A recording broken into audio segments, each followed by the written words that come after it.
Voici Dalia D'Ippolito, la femme qui pensait que la vie était un plateau de tournage et le meurtre un simple scénario. En 2009, en Floride, Dalia D'Ippolito veut tout, la maison de son mari, ses économies et sa liberté. Mais elle ne veut pas d'un divorce coûteux, elle veut être veuve. Pour ce faire, elle contacte une connaissance pour trouver un tueur à gages. Ce qu'elle ignore, c'est que la police de Boynton Beach est déjà au courant et a infiltré un agent pour jouer le rôle du bourreau. Le plan est d'un cynisme absolu. Sur les enregistrements de la police, on l'entend négocier calmement le prix de la vie de son mari, Mike, et s'assurer qu'il sera bien abattu à l'intérieur de leur domicile. Je suis déterminée à 5000%, dit-elle froidement. Pour rendre la scène réelle, la police simule un véritable crime. Il boucle la rue, installe des rubans jaunes et appelle Dalia pour lui annoncer la mort de son époux. Ce qui suit est l'une des performances d'actrice les plus glaçantes de l'histoire criminelle. Devant les caméras de l'émission Cops, qui filmait ce jour-là, Dalia s'effondre, hurle et pleure de manière hystérique en apprenant la nouvelle qu'elle attendait tant. Listen, we had a report of a disturbance at your house, and there were shots fired.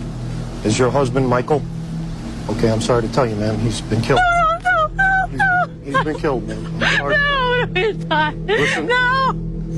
Try to calm down. Son monde s'écroule pour de bon quelques heures plus tard, en salle d'interrogatoire, lorsque la police fait entrer son mari, bien vivant, dans la pièce. Après 3 procès médiatisés, elle a été condamnée en 2017 à 16 ans de prison. Les gars, soyez sur vos gardes, je vous le dis toujours. Les Django là sont sans scrupules de nos jours. Elles ne sont plus là pour attendre que tu dailles et prendre tous tes biens. Non, elle est prête à accélérer ton départ pour pouvoir refaire sa vie tant qu'elle est encore jeune.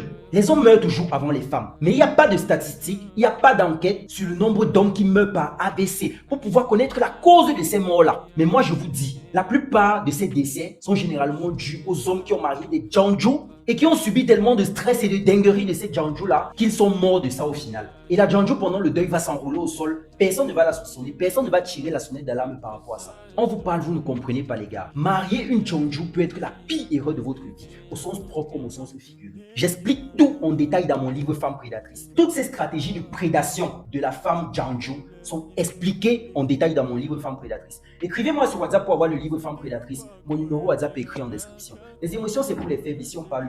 Abonne-toi si tu as le cœur de supporter la vérité.